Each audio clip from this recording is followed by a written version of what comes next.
P-A-S-C-A-L. You are now rocking with that dude Pascal.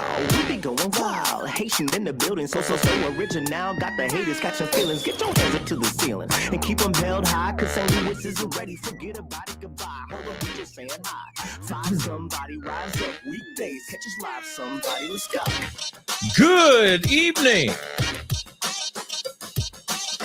Good morning and good afternoon, everybody. Welcome to the Pascal Show. Hope you guys are all doing well out there.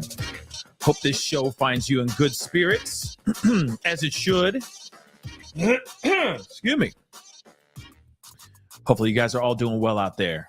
It is Thursday. It is the end of Thursday, at least for me. I don't know. Some of you guys are still wrapping up your Thursdays. But nonetheless, tomorrow is Friday. We're this much closer to the weekend. I don't know about you guys, but I'm sure a lot of y'all are very excited about that indeed. We got some things we got to talk about, okay? We got a bunch of things to talk about revolving around this Sade Robinson case. We're going to be talking about some new updates, which I'm very surprised about, but then at the same time, I'm not, because honestly, I feel like we kind of felt this was coming in a way, but maybe not. But then there's something else going on. We got to talk about it. We got some things to talk about. I mean, I called it, but then we didn't. You know what I'm saying? Like, it's kind of one of those. It's a soft call, not a hard call. Kind of soft, but it's okay because we were kind of half right and half wrong. You know what I'm saying? So, glass half full. Anyway, we got things to talk about. We got some things going on, all right, revolving around Sade Robinson's case. We most definitely need to talk about it. There's some things that have been brought to my attention. We're going to talk about those things as well in possible connection to this case or to this monster, okay, to this particular monster, all right? So we got some things we got to talk about, all right? And of course, we still are going to be doing our Dear Pascal at the end of the show. So I got a great one for you guys. We're going to talk for a little bit and have ourselves a show. So please do me a favor. Hit that like button down below. Crush it. Make it scream out your name. You know the deal. Just do what you need to do. All right? Hit that like button. Hit that reaction button if you're watching on other platforms like Facebook. And if you're on these other platforms, please be sure to follow me on Facebook, Twitter /X, TikTok, Instagram, all those platforms, okay? The show is on those platforms, okay? And of course, if you're watching on YouTube, please be sure to crush that subscribe button, please and thank you. That'd be greatly, greatly appreciated, all right? And of course, if you want to support the channel, hit that join button down below. If you're watching on YouTube, become a member of the family. Of course, if you want to support the channel even further, you can go over to Patreon.com/The Pascal Show. It's underneath me right now, going that way as we speak, in this direction, right underneath me right now. So go check that out. All right? Okay, guys. And of course, please check out my secondary channel, The Pascal Show Clips. All right? I try as best as I can within the crazy schedule and the crazy life that I have to upload as many videos and clips from the show as I can. And so sometimes we put out the interviews or speak on it segments, this Dear Pascal segment, maybe that'll be on there too. Just segments from the show. Because sometimes some of y'all don't want to go through the whole doggone show just to see 8 to 20 minutes of content. So trying to give you a little bit of that. All right. But nonetheless, we got to get into this conversation. Okay. Again, I appreciate all y'all for being here. It really does mean a lot. Now, first and foremost, as you guys already know, some of you guys may not, but this young woman by the name of Sade Robinson, let me just pull up her photo, went on a date with a guy. She was very excited about having this date with this particular guy. Her first date with this guy, allegedly she was out there trying to find love. Okay? We're all trying to find love in a hopeless place. Rihanna. We all are. Okay? But unfortunately, she did not end up getting home after this date. Now, what's interesting is she told her friends, some family members, that she was really excited, mainly friends, but she was very excited about going and having this date with this particular guy. They sat down, they met up at a place that he used to work at. They had some drinks, possibly some food, and then they moved on to another bar. Okay? They hung out there for a couple hours, and then allegedly she was invited over to his place. And this is when everything goes horribly wrong. She's invited, she goes over to his place, but she never ends up walking out of that house alive. Now, we've already talked about this quite a bit. There's been body parts that were strewn across Lake Michigan. Parts of her body have been found in various areas. They are still looking for the rest of Sade, 19-year-old Sade. But there were eyewitness accounts. I mean, this is just the beginning of it, guys. This is just the tip of the iceberg. There's more to this. But there were eyewitness accounts seeing a man trying to discard certain items, like a vehicle, torching a vehicle, trying to discard body parts, remains that they believed to be Sade Robinson's remains. There's footage of him riding a bus after torching her car, leaving the scene of a crime, riding a bus to go back home, thinking that his job is done. Well, he didn't do a thorough job because, of course, parts of her remains started to wash up on shore. And of course, they are still looking for more of this young woman's remains. Now, there's been a lot of speculation. People are going, "Oh, could this be the new? Could this be another Jeffrey Dahmer?"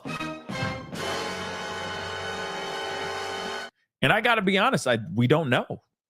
We honestly do not know. But there has been new information that has been very, very odd.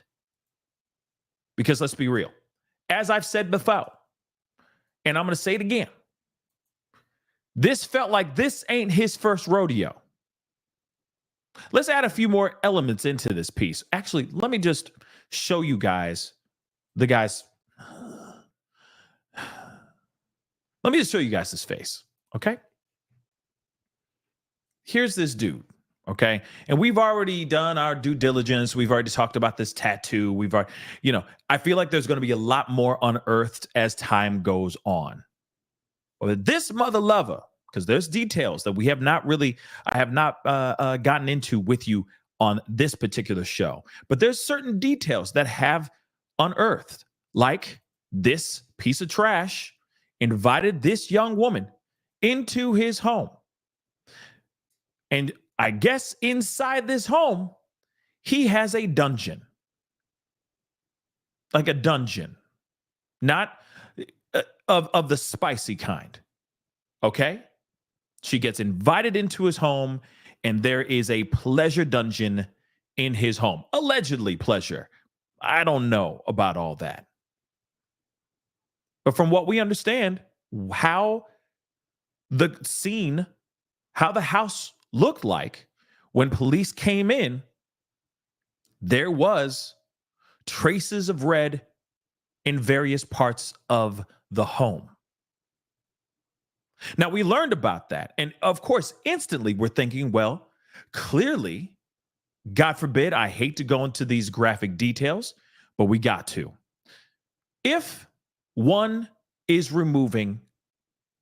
separating an individual, you'd think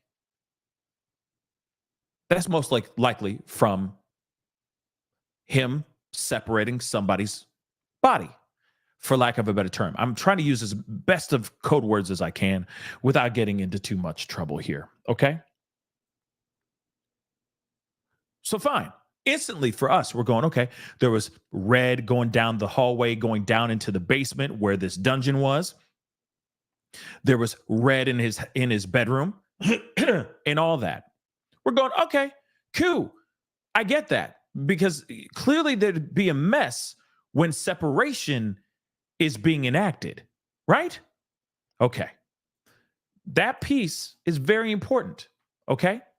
But what is even more disturbing and what is even more shocking is the recent information that came out about a day ago. Take a look at this. The blood that was found in suspect's home does not appear to match Sade Robinson at all. How is that even possible?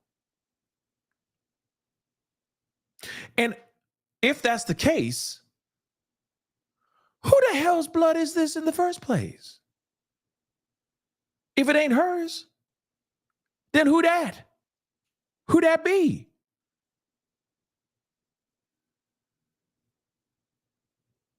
I got questions. Like I always say, I got questiones. I got questions. Let's take a look at this article. Okay.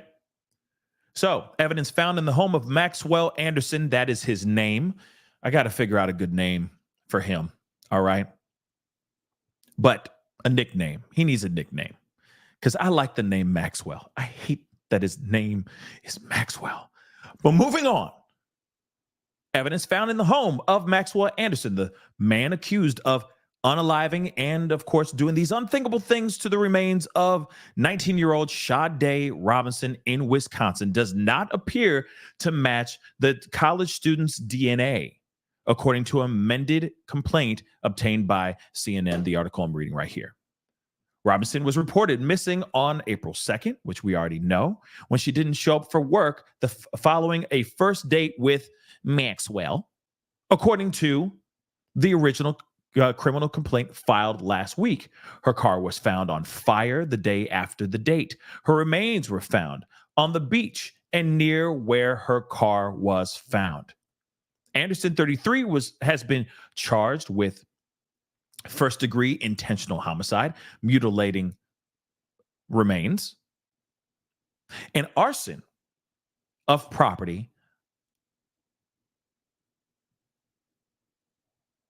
of property other than building, okay, in Robinson's demise. In an updated complaint obtained by WDJT Monday, a new footnote in the court documents states that the preliminary DNA analysis performed by the Wisconsin Crime Lab supports the conclusion that there is no support for inclusion of Robinson's DNA in any of the blood or swabs tested. Again, whose blood is this? Now, another question I ask is, could it be Anderson's? But it seems weird. Because wouldn't we have seen some sort of injury from this monster? I don't think it is. And Sherry, I agree. I have a feeling this is not his first rodeo. And I feel that maybe this act of unthinkable, this unthinkable act that he committed, what he did to Sade, maybe he just got lazy. Maybe that's what it is. Maybe he got complacent. Maybe he thought he was untouchable. Maybe he got lazy. Something to think about. Something to think about indeed. Mad Max. Maybe I'll just call him Mad Max. All right. The original criminal complaint detailed evidence police said ties Anderson to the crimes, including surveillance footage, witness accounts, and phone records. Let's not forget, they have enough. Okay? Maxi Pad. That's a good one, too. That's a good one. But they have enough footage witness accounts, and phone records. Authorities also found red in his house and several gasoline containers. So, okay, we can wrap this all the way up and say, he done did this. He did this. Trust and believe. He can't sit there and go, oh, I just went out and just wanted to see the moon and stars. No, he can't do that. I wanted to go star and moon gazing. I wanted to take a waltz in the middle of the woods in the middle of the night for ish and giggles, because that's what I used to do all the time when I went on my midnight runs. I just woke up today and said, I have to see the moon and stars. Nope, he can't do that. Too much footage. Too much footage. You see that, the Brian Koberger callback. I'm just making sure you guys are all with me. You savvy? Hopefully you are, with the gazing at the moon and the stars. But moving on, none of this is showing that he just went out to go get some donuts, because he loves them super fresh, etc. No. Oh, no. He was doing all these things, and he was caught on video. People saw him doing it. In fact, he has several gasoline containers. His place is covered in red blood. And of course, text messages, phone records, showing him corresponding with young Sade Robinson. So no, he can't use I was just out there looking at the sun and the moon, or the moon and the stars excuse. I'm an avid runner, training for an ultra marathon. Can't do any of that. No, he did this. He most definitely did. But I'm still wanting to know, follow the bouncing ball. Whose blood is it in the house? Who is it? If it ain't Sade's, whose is it? In court Monday, Anderson pleaded, are we surprised that he pleaded not guilty to all charges against him? For real. Anderson's attorney, Tony Cotton, told CNN in an email that Anderson also waived his right to a preliminary hearing, adding that the blood evidence does not appear to belong to Sade. CNN has reached out to the prosecutor's office and police for further comment. A verified GoFundMe for Robinson's memorial service described Robinson as a loving daughter, a cherished sister, and a dear friend to many. And again, may she rest in peace. And how she passed away is just absolutely horrific. Robinson, originally from Mississippi, was about to graduate from Milwaukee Area Technical College and pursue a career in criminal justice, according to the fundraiser. The pain of losing Sade has left a void in the hearts of her family, especially her grieving mother and her little sister, along with other relatives, friends, and the entire community who loved and supported her, reads the description. As we come together to honor Sade's memory, we aim to provide her with the dignified farewell she deserves.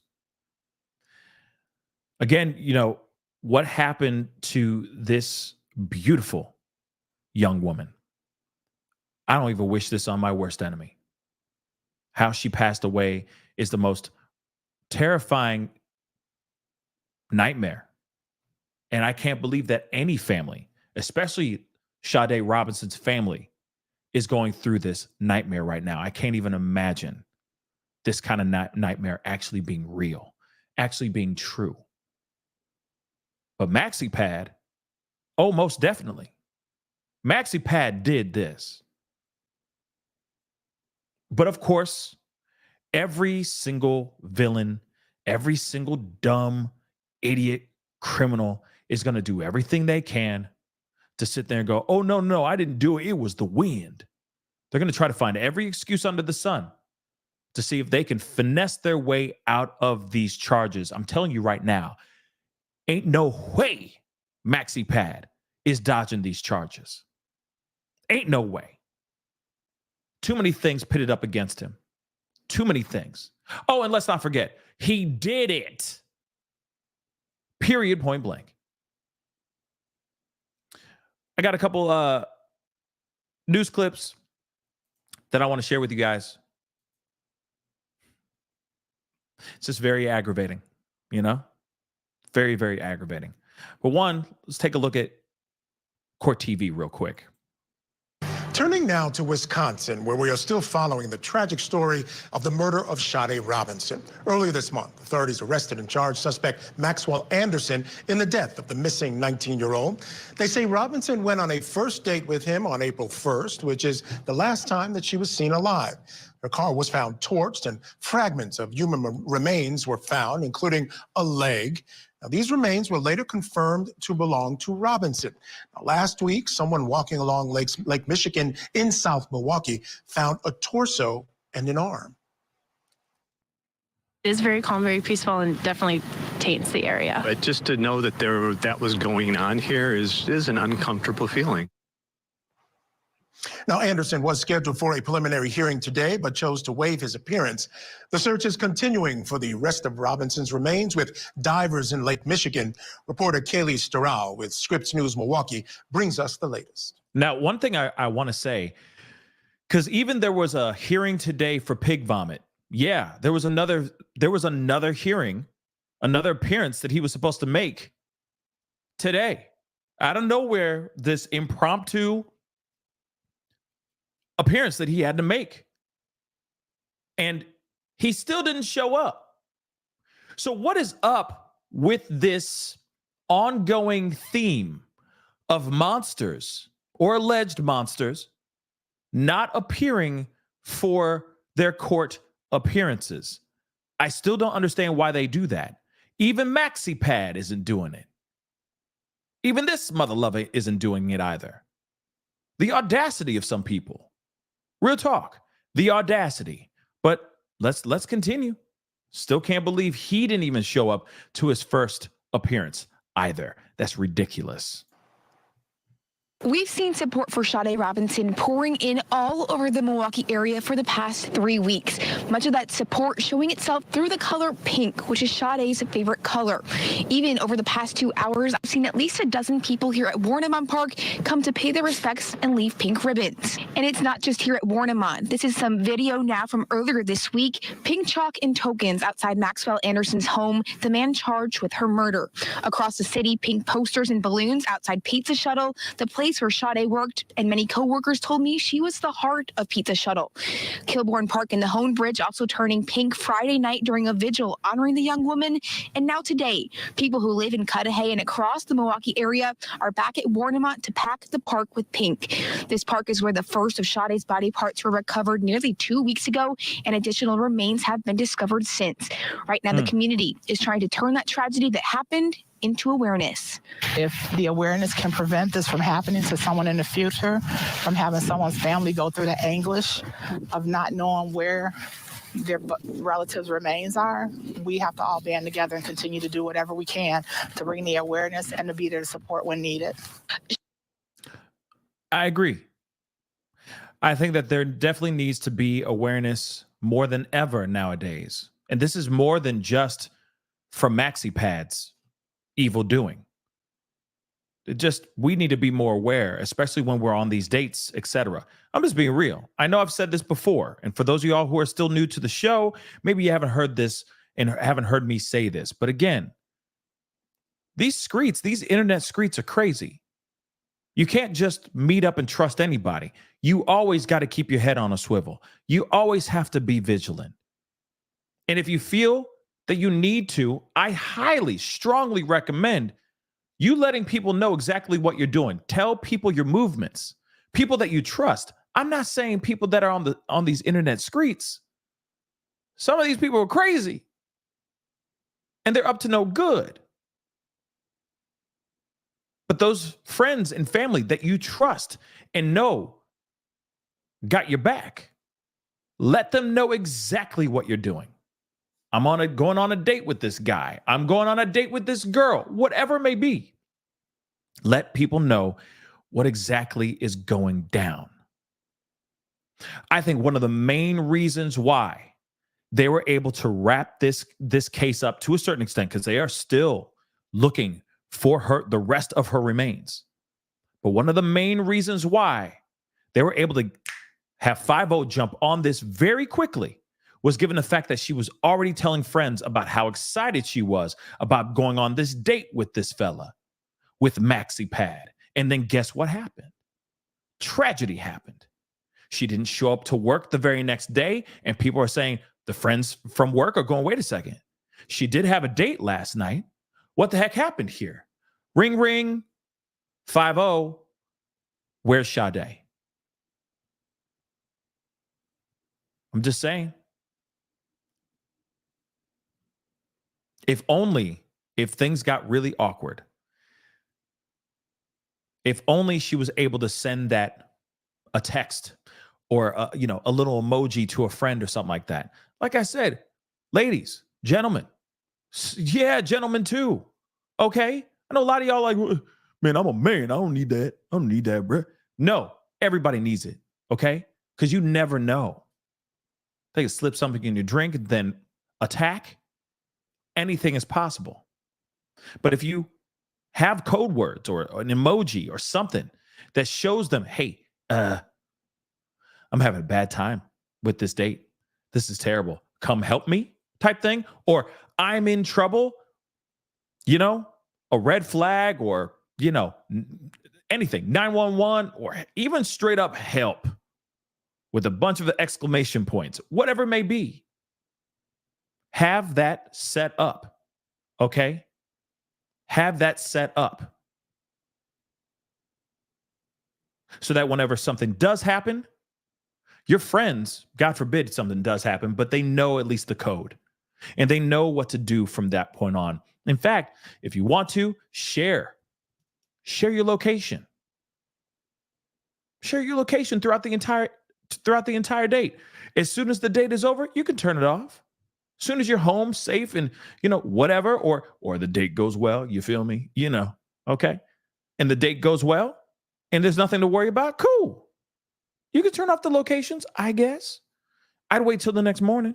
You know what I'm saying? If you're spending the night, okay? And practice the safe stuff, okay? When it rains outside, wear a raincoat. That's all I'm saying. But at the end of the day, put in certain procedures so that you and your and the person that's keeping an eye on you knows that you are safe. That's it. Sade's family announcing Friday plans to continue her legacy by helping other families going through a tragedy like this one. All of this as they continue to search for her remains and this investigation moves forward. All right, joining us to discuss is criminal defense attorney and former prosecutor David Bruno, and back with us, Deputy Public Defender for LA County, Philip Dubé. Philip, I'll start with you and just get your thoughts on this case in general. Today, Maxwell Anderson was supposed to be in court for a probable cause hearing. We know these can be sort of a trove of information for defendants, but they chose to waive their appearance at this. What do you make of the case and their decision to waive the appearance? It's crazy. Well, obviously, it is his right at the preliminary hearing stage to waive his presence. Oftentimes, they do that because they don't want to face what they've done, frankly. And this is going to be some pretty ghoulish evidence because you remember what we have, Michael, is we have a dismembered young lady. That means body parts are going to be discussed. Photos are likely going to be introduced of the young girl's body or whatever was left of it. And there's going to be a lot of finger wagging and finger pointing at him. I have a feeling that whoever this young Maxwell is, in light of this crime and in light of his appearing through counsel, if you will, that there is a mental health problem going on. I just have a feeling that at some point counsel is going to have a doubt about their client's competency to proceed because this is clearly beyond the pale. Okay. I'm really sorry. I just really can't stand even the possibility of somebody saying, oh, he could just use the insanity plea or he can use the fact that he's, mentally ill, etc. No, this guy has been out here doing God knows what. And there could be more people out here, other victims. If there was red in the house and that red doesn't even match Sade, what the hell? This man's been out here. This man has really been out here. Okay, this is somebody who, no, you cannot just use the insanity plea type thing. I'm sorry. No, this is the full embodiment of absolute evil, in my personal opinion. There's no exception. It'd be interesting to find out what led police to him. I don't know if that it has been made public yet, but I can tell you right now it's not looking good for this guy. He's charged with first-degree premeditated murder, which is obviously a life top. Yeah, well, I'll tell you what the probable cause hearing would have brought out, just a little bit of it. He was the last person seen with her.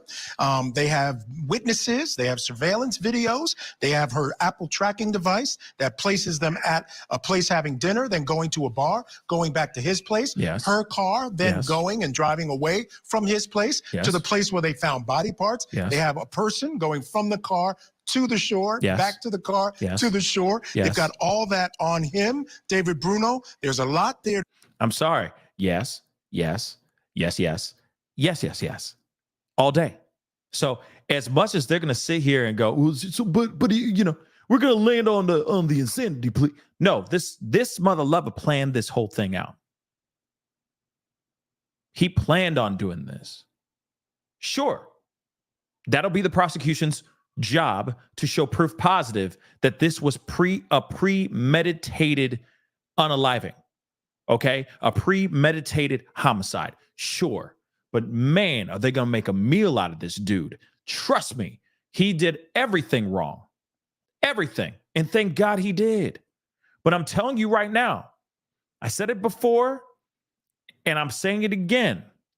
If the DNA that was found inside the home does not match Sade and does not match Maxwell, this is not his first rodeo. Not at all. And there's a good possibility that in this particular situation, he just didn't give a damn anymore. That he just got lazy and he just wanted to get caught. Just couldn't take it anymore. Tired of faking the funk. I need to get caught. See me burning the car, everybody? See me throwing remains into a lake? As cars are driving by, people are walking by, so on and so forth. People are seeing all these things. Eyewitnesses. He jumps onto a bus after the fact of doing all these things. Come on, y'all. Come on. But let's hear what this lawyer has to say. Let's see what he got to say. Come on. To deal with. He also has a little bit of a background in domestic violence and also beating someone up on the street who was trying to stop him from being in an argument with a woman. So there's a lot to work with here. A whole lot to work with. He just listed it all off. And I can imagine the defense being like, but he's just crazy. No, he thought these things out. Him guilty. Let's go. Yeah, Michael, I haven't been a prosecutor for 10 years. I've been out of the prosecutor's office. I was in the homicide unit, and I had access to the technology, the surveillance videos, the cell towers, the call logs, body cams. But I'll tell you what, as we continue to progress in technology, when the prosecutors get this type of evidence, it makes their job very easy. When they have the surveillance video of them together and these images that and the videos that you talk about, I wonder what he said too, if he gave a statement, because we've been covering a lot of cases with statements, and that would be really the nail in the coffin if he gave a statement. Yeah, no doubt about it. And I failed to mention, they also, in the search of his house, found blood in the bedroom and blood on the walls. Yeah. Of course, that hasn't been tested yet. But again, not looking good for Mr. Hold on. Let me just let him say that one more again. Okay? Yeah, no doubt about it. And I failed to mention, they also, in the search of his house, found blood in the bedroom and blood on the walls. Of course, that hasn't been tested yet. But again, not looking good for Mr. Anderson at this point. Turning now to Wisconsin. Okay. Okay, first off, shout out to Court TV. But one thing I do want to ask, and I am kind of curious about, is how much DNA, because we got to use these code words, how much DNA was in the bedroom and on these walls? How much red was all over the walls and all in the bedroom? Because it could just be a drop or two. Remember that. It could just be a drop or two. But what does the inside of Maxi Pad's pad look like? Does it look like absolute carnage? Or is it just a drop or two and maybe a smeared bit of DNA on the wall? Again, let's not forget, this could very well be his DNA in his house. Or it could be somebody else's. Just something to think about, okay? We got more. We got more to look at. Excuse me. We got more to look at, all right? This is from Ashley Banfield. I want to share this with you guys, all right? Let's take a look at this. My camera just went out, but tis all good. Earlier this month, we brought you a grisly case from Milwaukee that didn't stay a mystery for very long, or so we thought. It began with a human leg. It was cut off at the hip. It was pink toenail polish on the toes.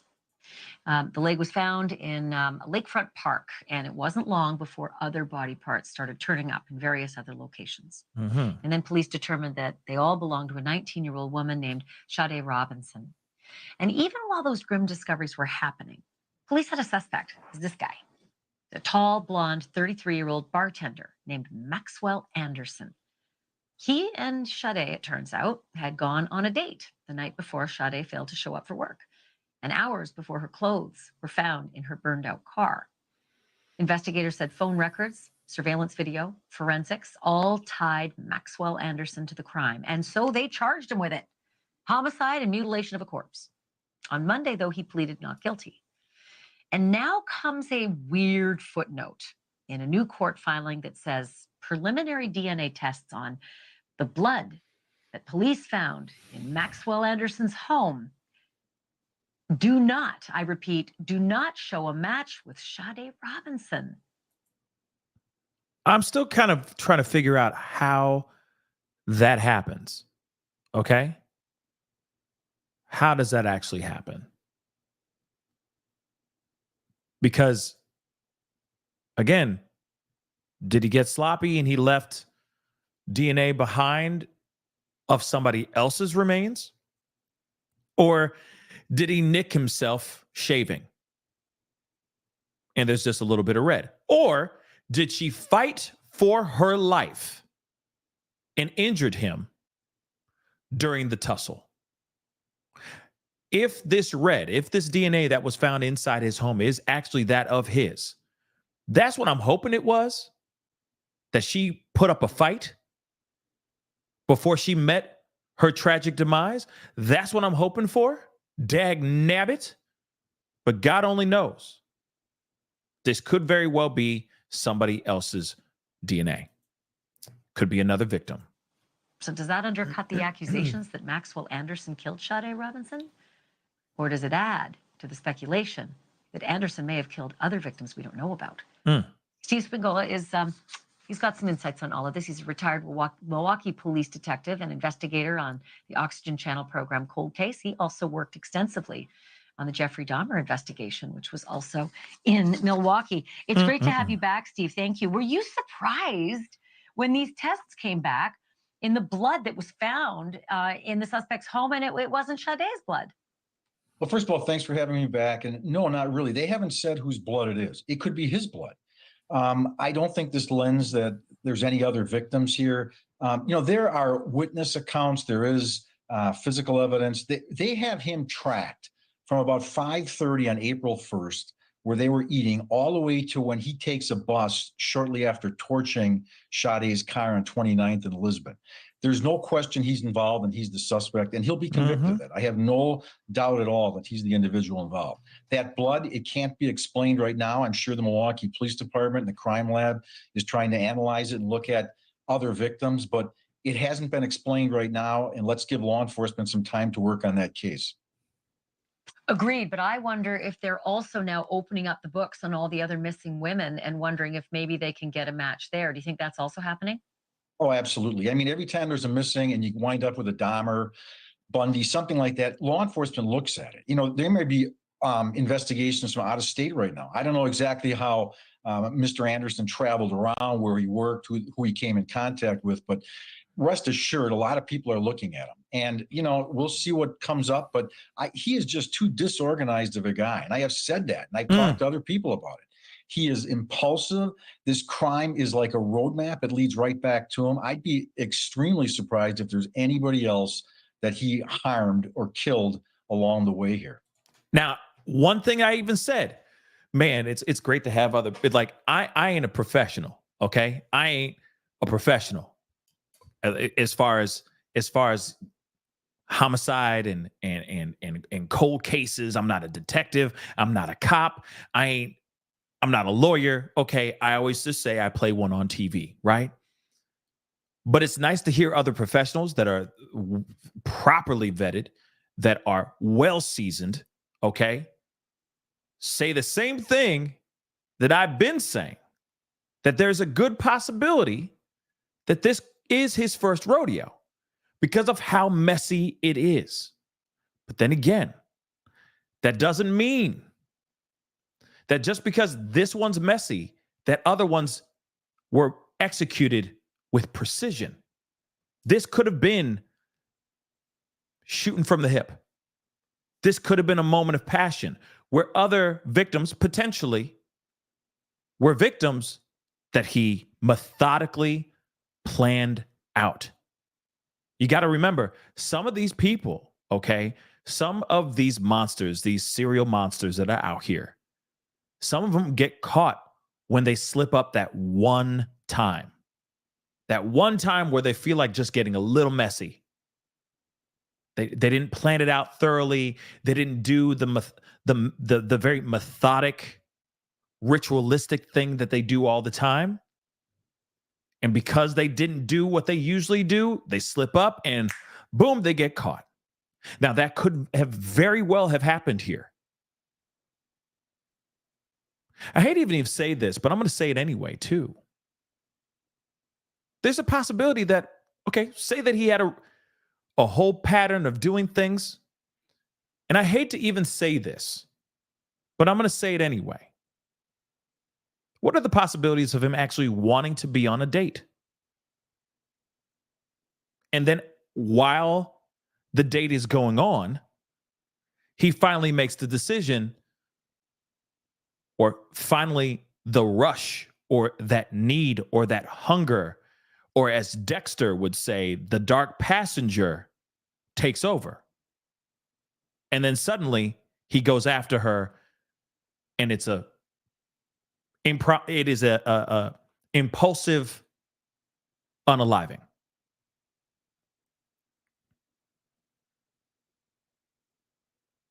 I'm just asking. I'm not sitting here saying that this is the absolute truth or that I'm 110% right. But the fact that this is done in such a disorganized way, it does make you wonder if he's done this in the past. One, does he have a ritual? Does he have a pattern in which he executes all these unalivings of other victims? Or could this very well have been something that he has just been fantasizing about in his mind, and then finally he meets Sade, unfortunately. And he thinks, you'll do. It's sad. Absolutely, Haley. Poor Sade. But no matter what, we're still sitting on the fence, which is really uncomfortable. But one thing we can be rest assured is that this monster is going to be locked up for a long time. And there is no way he's getting away with this. There is no way. Like I said, this is not going to be him going, well, the reason why I was out there with a severed leg is because, I just wanted to see the lake, and it was a dummy leg. There's no way. He can't pull a Koberger. He can't sit there and say, oh, I just wanted to see the moon. I just want to see the moon and the stars. No, he's not going to be able to do that. Just wanted to see how the waves crash against the shore. Lake Michigan's so, serene. Forget it. He ain't going to be able to use any of that. Too many eyewitnesses, too much surveillance footage, too much of him corresponding with this young woman. He's screwed. He's screwed. Period. Okay, and then this last question. I always wonder, is there any possibility that maybe the DNA test was just wrong? We hear of all sorts of lab mix-ups and problems. It's a good question. Just possible that it is her blood and the test was just a mix-up?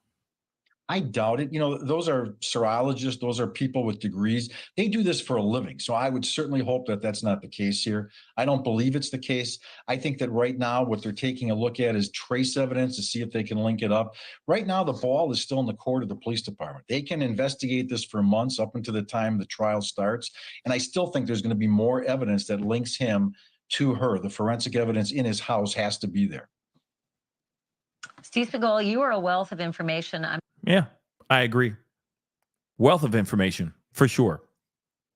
But it's nice when someone who has the wealth of information echoes what you're saying or what you've been thinking too, that maybe this was just a mess. But then, a messy first and last attempt. But then at the same time, you never know. There's other DNA in his house. They have not specified if that is his DNA or if that is another victim's DNA. But he could have been successful before. He could have been very successful before. I hate to bring up the some realities to these things, guys. When it comes to women of color, men and women of color, a lot of times those kind of cases just fly straight under the radar. They don't become the first and foremost thing in the investigation. Sade's case obviously has grappled the country.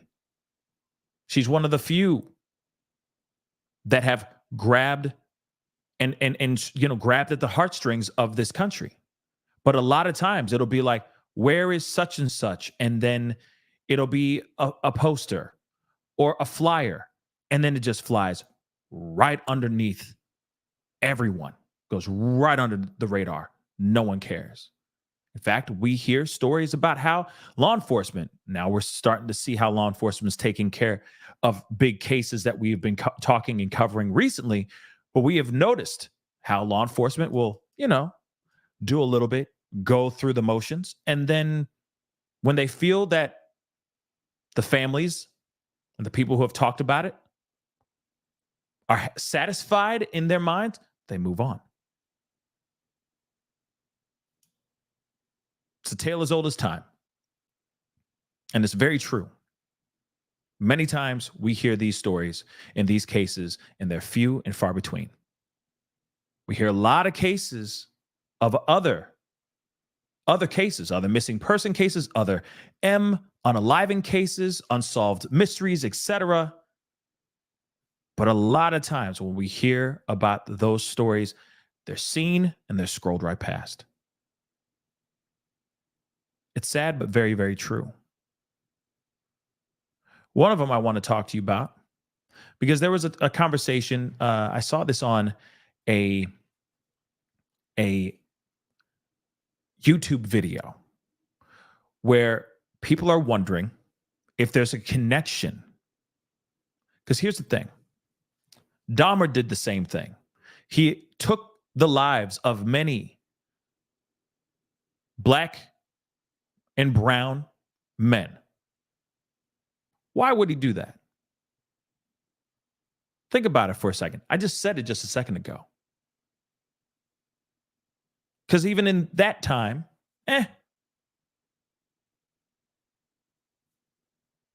What's his name? Oh, okay. Race? Oh, really? We'll get to it. It's the truth. It's a hard pill to swallow. I know a lot of people get upset about that kind of thing, but it is a real thing. And don't get me wrong. Don't worry. I'm not going to sit on a soapbox and try to preach to you guys about stuff you guys already know. Because you know for a fact we've already talked about this ad nauseum in the past. But it is a real thing. Dahmer was taking the lives of black and brown men, gay men. Why? Because he could. 5-0 wasn't going to be going out of their way to look for those individuals. Not like that. The only time that it become a big deal is when he actually got caught. So now there's another story. There's another case that happened a little while ago. Young girl allegedly was working at the same place that Sade was working at, allegedly. And she just up and disappeared. Young black girl. The police were speculating that, hey, she's just a runaway. And they treated it as such. This happened a couple years ago. And there's a lot of questions on if there's a possibility of there being a connection between Janiyah Walker's case and Sade Robinson's case.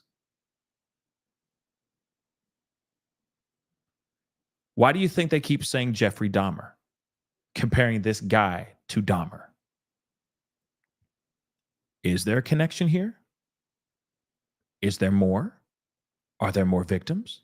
Are there more black, brown women of color that have been missing, that have just been flying under the radar in Milwaukee? That could be victims of this monster? We're going to talk about it. So let's take a look at this article, shall we? All right. Now, this was written in July 22nd of 2022. Okay. So just let's take a time. Let's jump in the time capsule and go all the way back. Okay. But a month later, Milwaukee teenager Janiyah Walker is still missing. Her family is asking you for help. All right. So a Milwaukee mother is continuing to search for her 15-year-old daughter. She was 15. She's now been missing for a month. She's been missing a lot longer than that, guys. Okay. She disappeared a lot longer ago. Okay. So let's continue on. The teen, Janiyah Walker, was last seen about 2:30 p.m. on June 23rd near the intersection of East Reservoir Avenue and North Buffum Street. Her mother, Tanisha Howard, has gotten help from the National Center for Missing and Exploited Children, which recently released an urgent alert about Janiyah's case on its social media platforms and news media distribution list. The center produced a video featuring a message from Howard to her daughter. It says, of course, please call me and let me know that you are safe. I love you, and you will always be my little baby. In the recent interview with the Journal Sentinel, Howard said she remains frustrated that Milwaukee police have not classified her daughter as a critical missing. The designation means police release information to the news media, and the case is investigated by the department's Sensitive Crimes Division.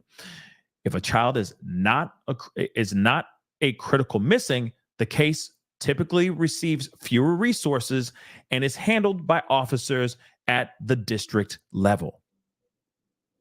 So, on Friday, Milwaukee Police Department said this is still an open and ongoing missing persons case. In an earlier interview, District 5 Lieutenant Tischer told the journal Sentinel, the article I'm reading here, an officer is monitoring the case and that Janiyah did not meet the criteria for critical missing status. The criteria for critical missing include any child age 11 or younger, a person with a history of physical, mental, or cognitive disability, drug dependency, or other at-risk issue, a person who is without life-saving medication, a person whose disappearance is not believed to be voluntary, or is the victim of foul play, or a person who is wanting to do something unthinkable, among other factors. Howard said her daughter has a documented history of depression and post-traumatic stress disorder. We absolutely view her as being critical missing, as even besides her young age, she has never done anything like this before. On the day she went missing, Janiyah was supposed to be picked up from her house around 4 p.m. by her father to get her work permit. Her mother was at work, and the two exchanged text messages into the early afternoon. Later, when Howard called, to check that Janiyah had gone with her father, the teen's phone went straight to voicemail. I realized something was wrong immediately. This is what she said. She called Janiyah's father, who said he had gone to the house and Janiyah was not there. He too had tried calling her and was sent to voicemail. Howard and her family began searching for Janiyah and reported her missing. A neighbor's Ring camera captured footage of Janiyah leaving the house wearing a green Adidas shirt and carrying a large backpack at 2:30 on June 23rd. Phone records later showed Janiyah tried to make a call to her therapist about 3:27 p.m. and sent her therapist a text later that night indicating that she had run away from home, her mother said. In general, children believed to be runaways by police receive less attention from law enforcement and the media than children who are abducted. And I think this is a big piece right here. One thing that we all have to remember, even when we are talking about Sebastian Rogers, because you got to remember, a lot of these cats out here, a lot of police aren't really giving a damn about Sebastian Rogers because they believe he ran away. And I feel like that's the reason why they're dragging their feet on that one as well.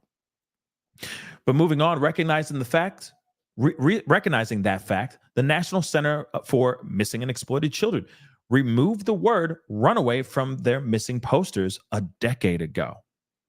So the bottom line is that the child is not where they're supposed to be. This is what the vice president of the center's missing children's division. Runaway cases also can be more complex than they initially appear. All right. But again, this is in the same area around the same time. Well, not around the same time, but this is a girl that went missing. And still, no matter what, you have people. Of course, we're looking at Sade's case. And I'm wondering, could there have been some sort of connection with Janiyah's case and Sade's case? Now, there may not be a connection at all. She may have packed up her stuff and kicked rocks and ran away. That could very well be what it is. But at the same time, there's a lot of pieces to it that just don't make full sense. It just doesn't. And of course, because instantly they see a kid with a backpack and they disappear, police will instantly say there's no sign of foul play or no sign of this person being taken. So therefore, it's a runaway. So we don't need to worry about it. We're not going to put it in the forefront as much. But it's still somebody that's missing. Just like that vice president said, that's still somebody that's not where they're supposed to be, which is home with their family, safe and sound, given if the household in the house that they are building is safe, right? and that she's not running away for any specific reason, like she's running away from danger that's inside that house. But if she's just running away because it's teenage angst and frustration, okay, that means she is not where she's supposed to be, which is home with her family, safe and sound.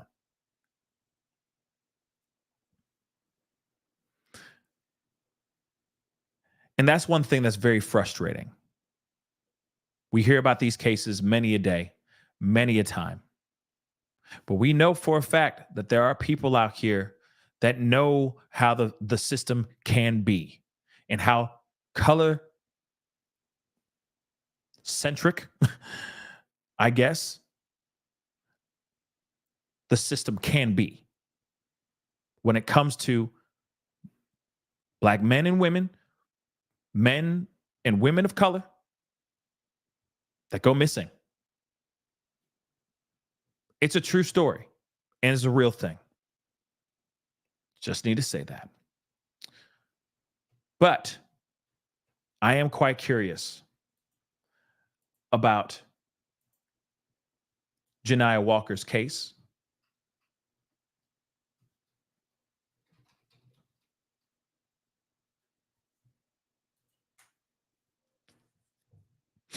I am quite curious about her case because she is still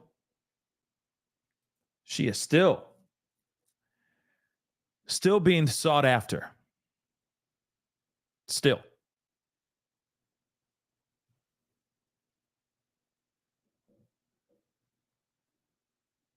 Something we all should be mindful of. Real talk.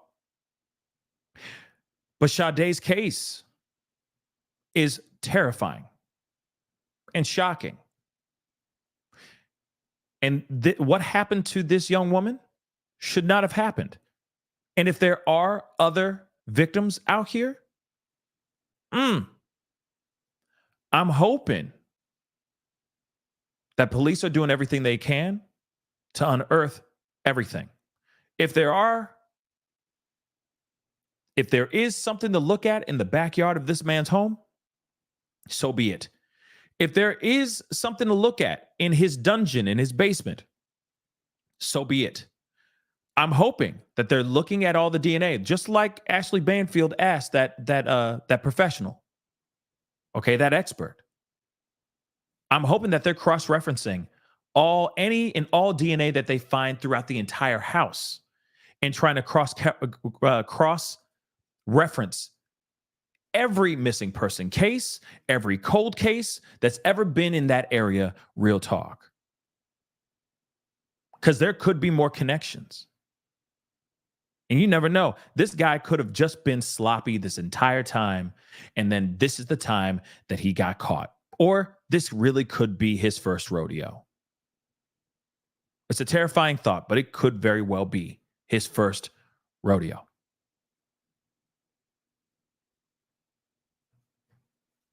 So let me grab some of these super chats and whatnot. Jacqueline, hey, welcome to the family.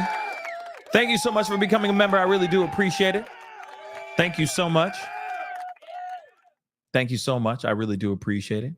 Thank you, thank you, thank you. Nicole, thank you. Can we please not use MaxiPad, please? That's hilarious. Yeah. I need to find a better one. Just use a MaxiPad for this show. For lack of a better nickname. Okay. But Renee, thank you so much. Or Rennie. Hannibal the other might get you in trouble.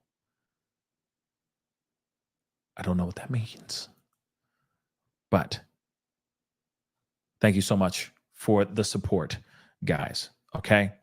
But again, this mother lover, I'm hoping either if he's done this to other people and there's other victims, I'm hoping that he has like a little, treasure trove of souvenirs somewhere in that house, right? Or if there is something going on in his backyard, I'm hoping that they're digging that up. and just figuring this whole thing out. But at the end of the day, this guy needs to be locked up, and they need to throw away the key. They need to bury him under the prison. Because this is a person that should not even breathe in that freedom air ever again. Real talk. And I hope that happens. I hope that happens, that he just stays behind bars. So we'll see what happens. But definitely justice for Sade for sure. Okay? Now, I told you guys I would do this, so I'm going to. Okay? I reached out to a couple people, and I guess everyone's kind of nervous about going in, and calling in to talk about this Dear Pascal segment. But I did get some thumbs up on reading some of these emails to everybody, so I'm going to do that here real quick. Let's see. Use Hannibal Maxi is a brand name. I see. Yeah, I don't know. Let me, some of these names come in. Some of these names come into my brain at the last minute out of nowhere when I'm shooting from the hip. So we'll see what happens when we continue talking about this, because I'm keeping an eye on this case. And this case is pretty wild. And heartbreaking, real talk. I just still can't believe. I still can't believe that as much as we've covered these kinds of cases, it still shocks me that there are people that are willing to do exactly what this guy did. Whether this was his first time or if this was his 20th time, it still blows my mind that somebody would. What goes into your mind to make you go, all right, now I need to separate this person? Let alone, let's not even talk. Let's not forget the unaliving part. That's just crazy to me. That's absolutely crazy to me. Okay? Absolutely crazy to me. But like I said, we're keeping an eye on this. Him guilty as hell. Let's keep it real. Him guilty. Him guilty.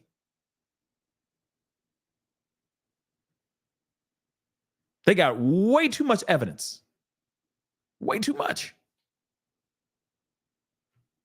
They're going to bury this man. They're going to make a meal out of him. Trust me, prosecution's going to eat him up. Okay? With some fava beans and a nice Chianti. Hannibal, get it? We're going to move on, though, because we're going to move on. Okay? But still, pretty crazy stuff. All right, guys. First time doing this. This is going to be interesting.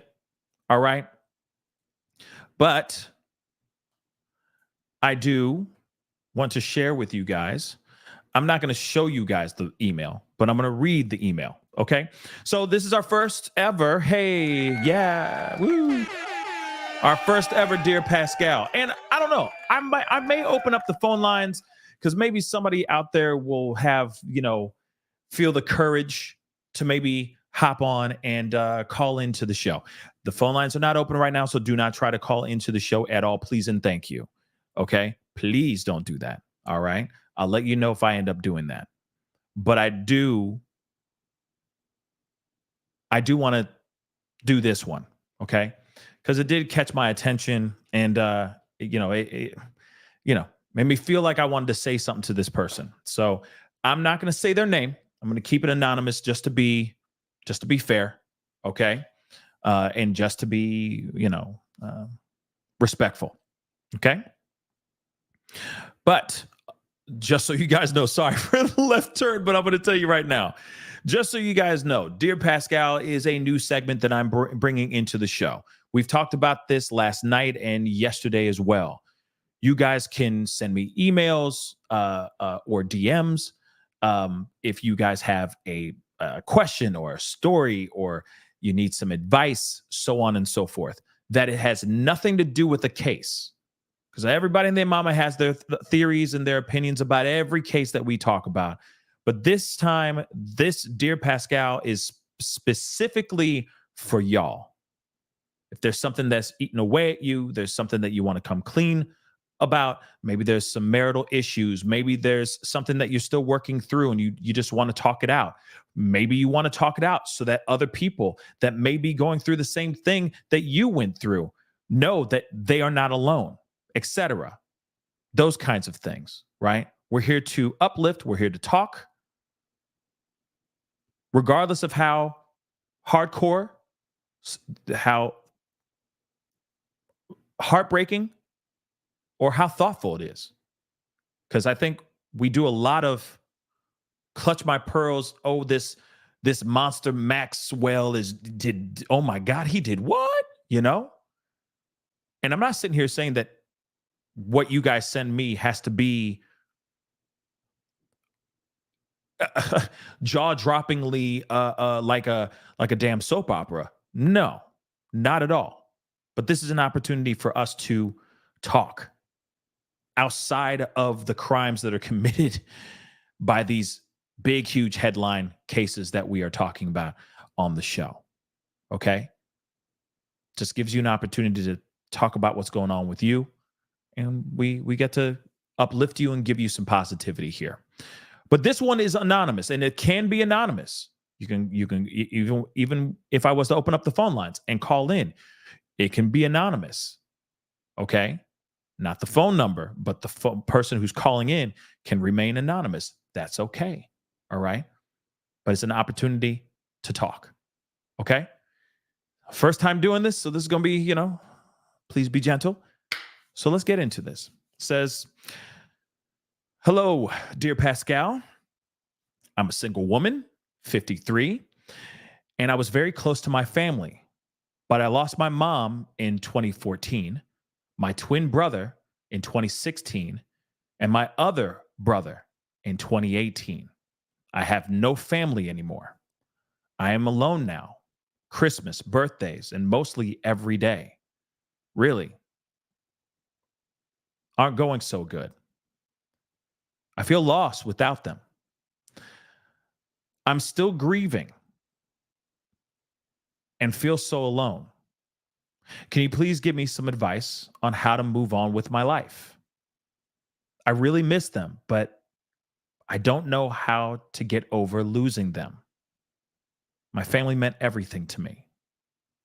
And of course, they're saying thank you so much for caring and being a wonderful person. And I want to say thank you all for listening and being a part of this as well, because without you guys, this segment would not exist.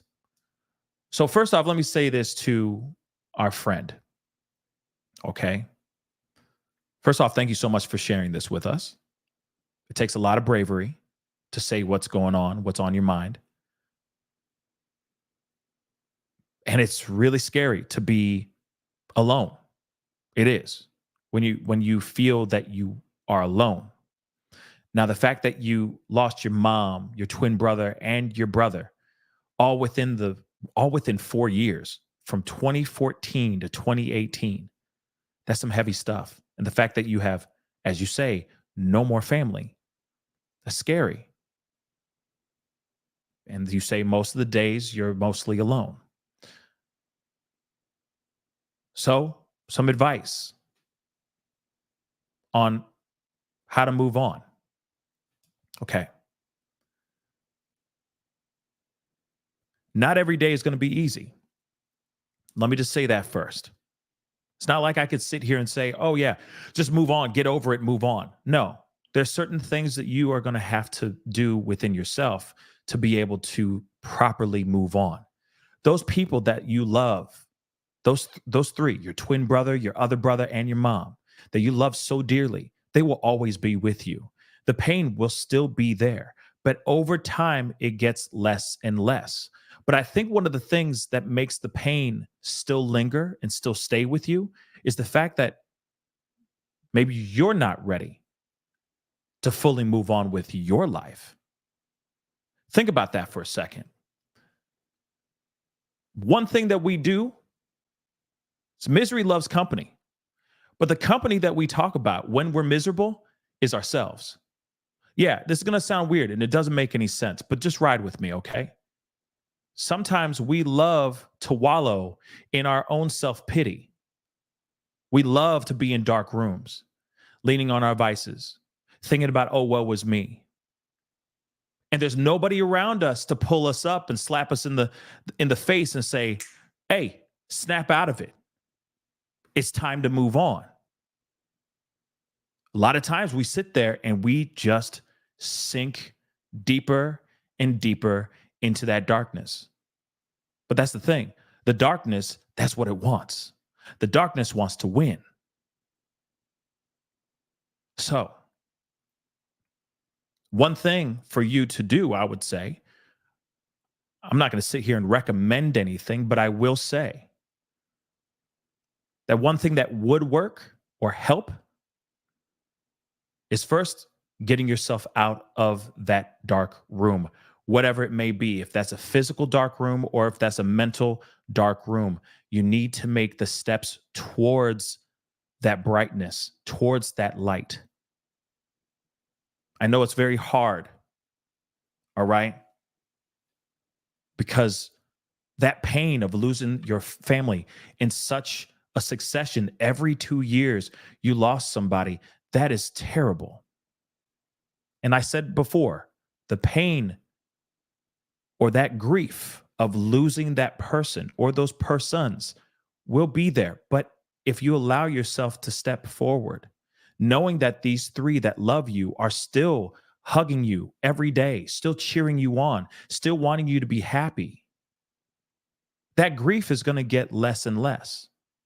Sure, when you think about them, when you reminisce those good times, you'll shed a tear. Of course, you'll grieve.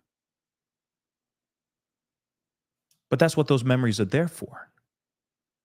To cherish and appreciate the times that you've had with those beautiful people that you call your mom and your siblings. Take the energy and take the things that you've learned from them, all that positive energy and those wonderful moments that you had with them, and share with other people. So what I want you to do, and I have a feeling you know who you listening to me. You're watching right now. I feel it in my bones. I want you to do this. How you want to move on with your life? Get out. Get out of your own way. Get out of that house. Get into some group organizations, some group events. Meet new people. Use that positivity, that light, that energy that you received from your mom and your two brothers. Share that joy with somebody else or a group of people.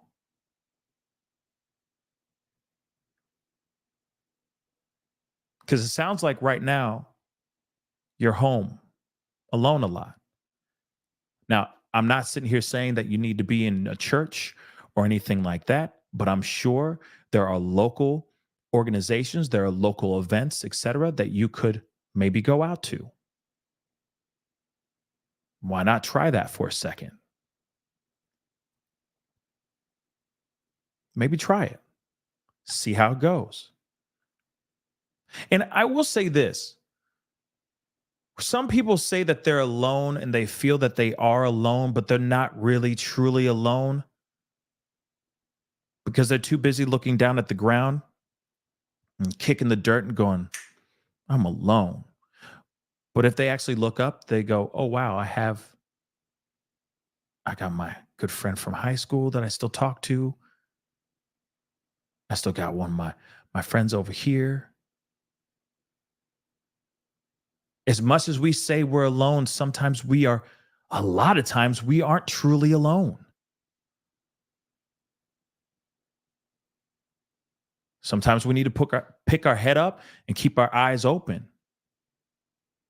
And that friendship might just come to you if you don't have access to friends. Sometimes that friendship just comes to you.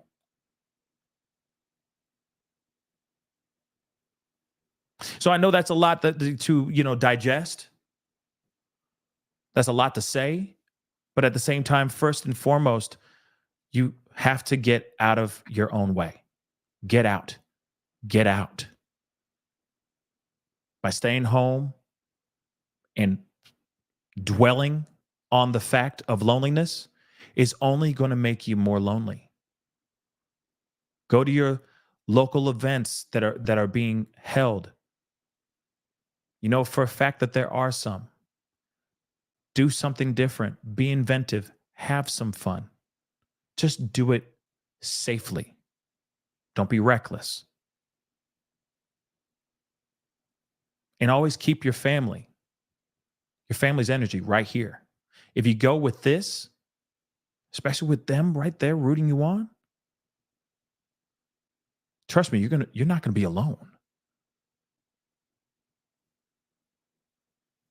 You're not gonna be alone.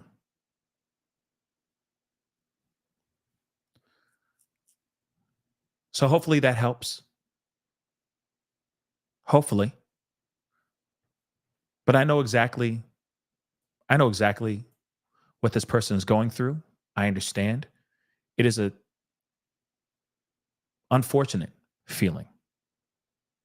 But there's a few things that need to be processed before you can actually get out. You need to come to terms with the fact that you lost your three people that mean the world to you, but also know that they're still there. First, acknowledge that, come to terms with that, and I'm sure that door that maybe that room that you've built in your own mind, that door will finally open and you'll be able to get out. And then you proceed on from there.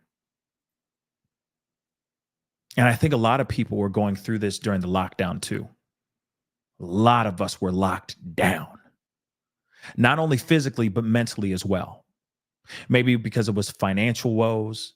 Maybe it was because you realized that the person that you loved, that you thought you loved, really didn't love you back, or that, you see what I'm saying? You're just locked in your own home, stuck with your own thoughts and problems, etc. I think a lot of us are still trying to open that door right now.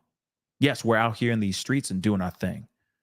But I think a lot of us are still trying to open that door and get out ourselves. So you're not alone. All right? You're not alone. Lean on that positivity. Yeah, I know somebody's saying adopted an animal, but I'm saying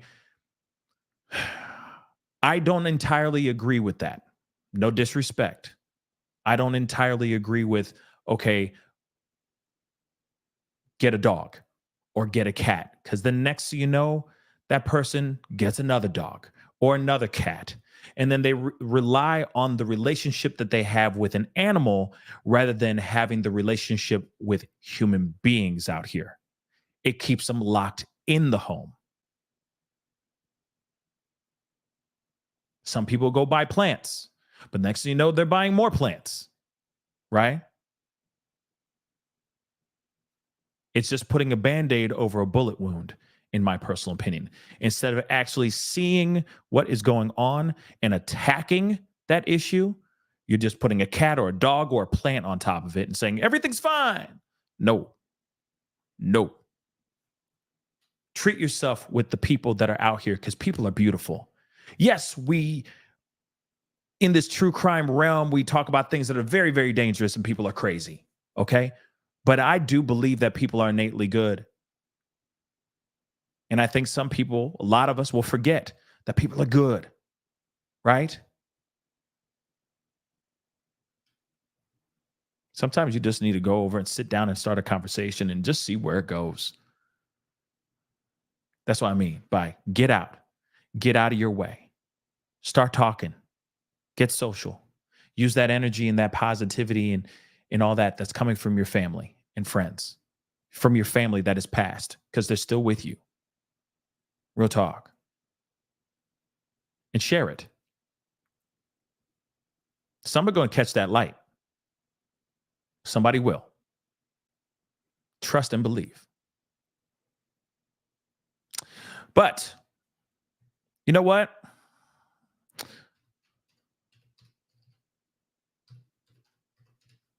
All right. That wasn't bad. Hopefully that made sense. Hopefully what I just said made sense. But again, I appreciate you sharing that piece. I really do appreciate you sharing that with me. And again, Dear Pascal is a thing. Is a thing now. No, but it is. You know, if you want to ask me a question, you can easily send me an email, put in this subject matter, Dear Pascal. There's been other people that have been sent. This is not the only email. Okay. I'm trying to spread these things out a little bit. Maybe other people will send out emails as well. But of course, I want to hear from you guys. Let's have a real conversation, right? So what I'm going to do, okay, is I want to open up the phone lines, but specifically for Dear Pascal. If you are calling to try to bring in your 2 cents about Sebastian Rogers or any case, I'm hanging up. No disrespect. I'm just hanging up.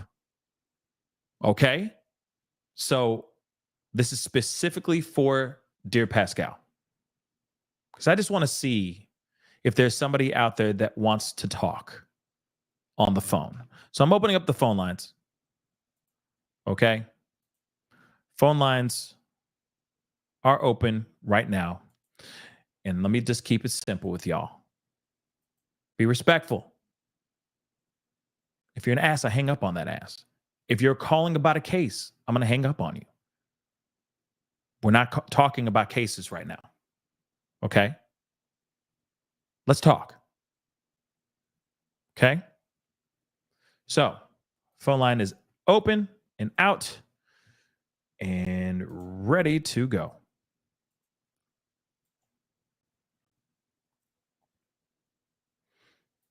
Take your time. There's no rush.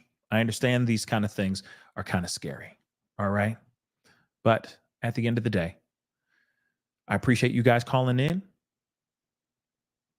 You know, I appreciate you guys sending emails.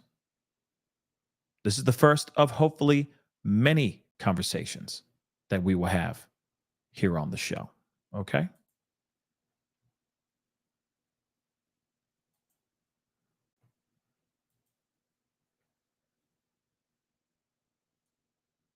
Hold on.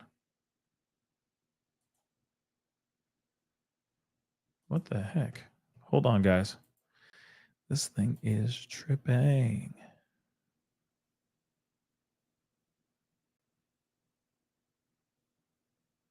Try that again. I think somebody was trying to call, but it's tripping hard.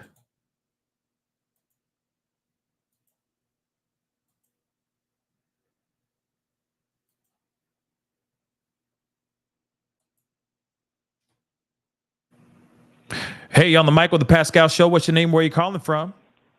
Hey, Pascal. It's infamous truth teller. Hello, infamous truth teller. What's on your mind? I just wanted to say I apologize. I didn't think that all the way through when I was talking about getting an animal. It's okay. True, because I don't have any family.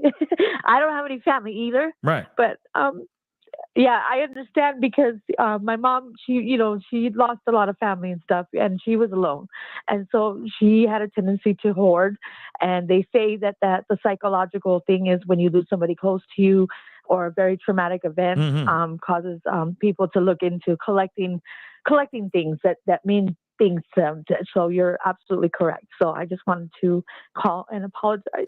Oh, no. You didn't say anything wrong. I mean, you were saying something that I feel like a lot of other people would say as well too. And I don't think that what you said is wrong, right? That's not a bad suggestion. But I also think that before we exercise that, let's Right. let's exhaust these other things. If you haven't tried to go out to like the local, to the local events, etc., and the local places where you can go and actually meet other people and so on and so forth, I think try that first, before we go into that Before place. taking on another Right. responsibility. Exactly. Yeah. And I also Right. also think this too, that I think is also important that, maybe that is a reward for yourself. I know that sounds weird, but it's like, okay, I'm in a good place right now. So I can take Right. care of another entity, another living being. But right now, if I'm not mentally fully comfortable and happy with myself right now, maybe a cat or dog is not the best thing to lean on right now. Yeah. You see what I'm saying? Too much of a responsibility if it's hard for you to even kind of get out. And, Exactly. Yeah. Exactly. Yeah, so You that's know? what I do. Is I usually, like, my neighbors have had a dog, and I like, let me walk your dog, or they just Yeah. to be able to get out and get the fresh air and stuff, or just whatever the case may be. But you're right, and so Yeah. I just wanted to apologize because I didn't It's want okay. to spread the wrong message. No. You did. I know you were saying that out of the goodness of your heart. So it is all good. It's totally Gucci. But I appreciate you Okay. calling in and clarifying. All right. Okay, all right. Take care. Take care. Bye.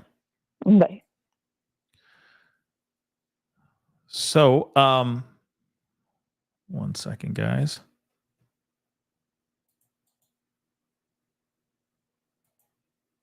Okay, hold on. Wait, this thing is tripping. Let's try that. Okay. Let's try that. Okay. I think that hung up. Yeah, I don't know what's going on. My computer is tripping a little bit. But yeah, I appreciate Infamous Truth Teller calling in and just kind of clarifying a few things. And like I said, it is all good. We're here for nothing but love. Nothing but love and positivity, and I don't think there's such thing as a bad suggestion unless it's something like really bad, right?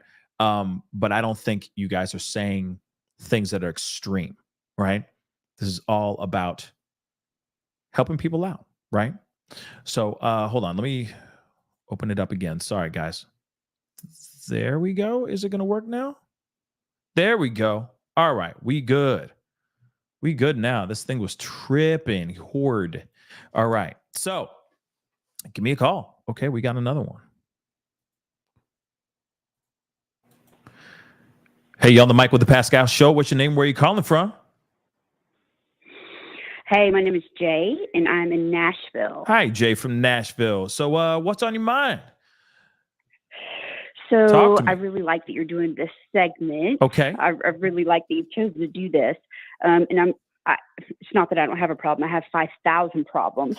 But I'm actually a therapy student and just really wanted to sympathize with your first caller, and just statistically that she is not alone. There are so many people who've lost people really, really close to them, and they just feel kind of paralyzed, like you were saying. They don't get out of their house or whatever. And sometimes it's really helpful to know that you're not alone. Absolutely. Oh, absolutely. 100%. You're right. There's a lot of people that are still grieving over losses from, from 10 years ago. Shoot, I have friends of mine that are still grieving over people that they lost during COVID, during the lockdown. I mean, and trust me, it's tough. It's very, very tough. At the surface, they act like they're good, like they're all Gucci, they're fine. But then, but when they get home, they're a mess. They're absolutely crumbling inside. So That's right. You're right. It is a nice thing to say to any person, to realize that they are not alone, that there are a lot of people that are grieving. Also, that's another thing that reminds me, there are groups and organizations that deal with people who have lost loved ones. There's places you can go to speak and hear other people that have lost loved ones, especially in such a tragic way, like our message, our email said there. You know, there's just a lot. Mhm. So yeah, you're absolutely right. You know, Yeah, it's really helpful. And there are all kinds of alliances. Like you just said, there's a national group, the National Alliance on Mental Illness, NAMI. They're all over America. And you can call up and find a free chapter, and they have all kinds of free group sessions. Yeah. And there are a lot of resources out there, like you said. Thank you for bringing that up, because Of a lot of course. people don't know. But Of yeah, course. girl, you are not alone. You're not alone. So many of us feel lonely. So Absolutely. hang in there. Hang in there. Don't give up. Yeah. Thank you so much for calling in. Appreciate it. All right, love. Have a good one. You too. Bye. Yes. And yeah, I second what she says, right? I'll echo what she says. You are not alone. There are definitely some organizations you can call in, or not call in, but go to, have conversations, meet other people. And you know, sometimes those are the best ways. Also, speaking to a therapist, that also helps as well. Let me get this next one. Hey, you on the mic with the Pascal Show. What's your name? Where are you calling from? Hi, Pascal. This is Mia. I'm calling from California. Mia, thank you so much for calling in. What's on your mind? Talk to me. Well, next month will be the 1-year anniversary that my 2-year-old cousin was murdered by my cousin's boyfriend. So I'm, struggling with feelings of rage and just wondering why she would allow that to happen. Wow. It consumes me constantly. Well, first off, I'm sorry to hear that happened, but can we talk? Can we talk about it for a second? Absolutely. So this was your 2-year-old nephew, correct? My cousin. Oh, your cousin. My second cousin. It's in the news. It was in Arizona. I see. So 2 years old. Can you give us any details of what happened here? Was it an accident? Was it premeditated? What actually happened here to your cousin? He was chronically abused. So they lived in California, and apparently about 6 months before he passed, they moved to Arizona. None of us were aware. My cousin is her father, the mother's father. So they've kind of like been estranged here and there throughout the years. But we found out about 2 days after he was murdered by the boyfriend. Wow. Oh, I'm so sorry. That's absolutely terrible.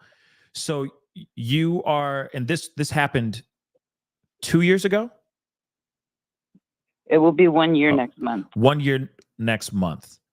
So how are you? I know that you say that you're angry, but how are you?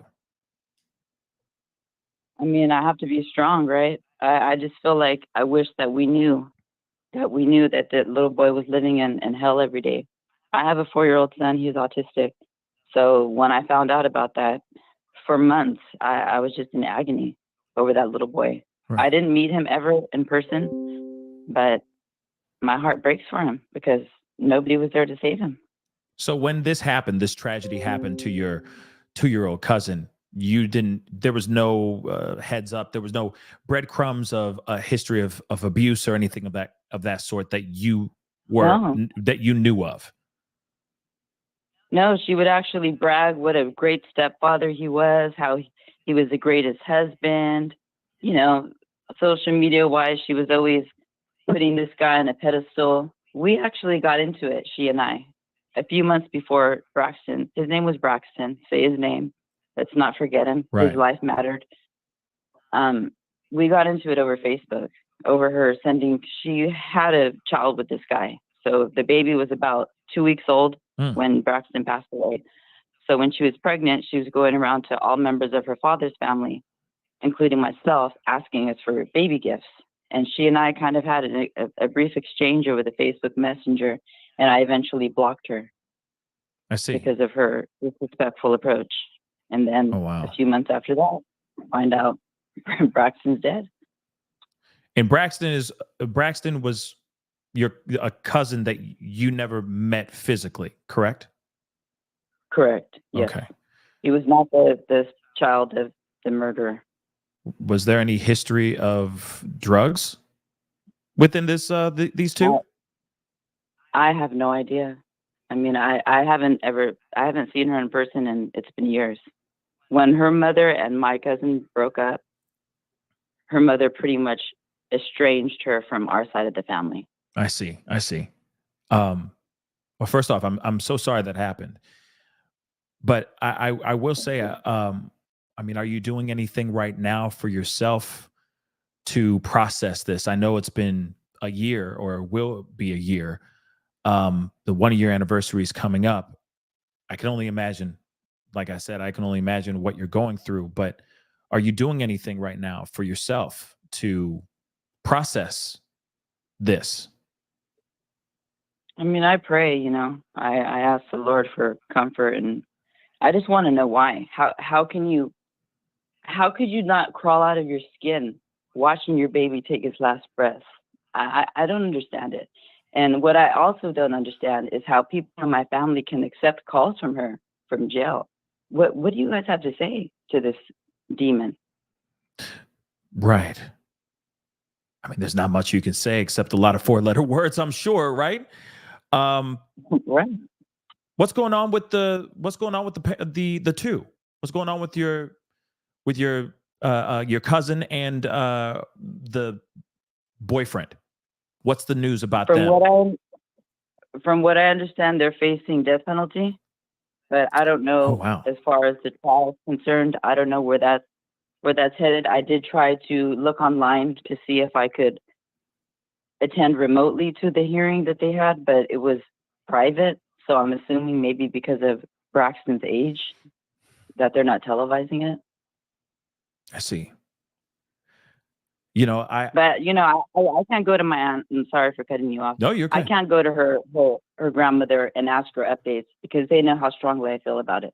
I'm not a sympathizer. No mercy. I understand. I mean, there's no sympathizing somebody who allows this type of treatment to happen to a little kid, a baby, for crying out loud.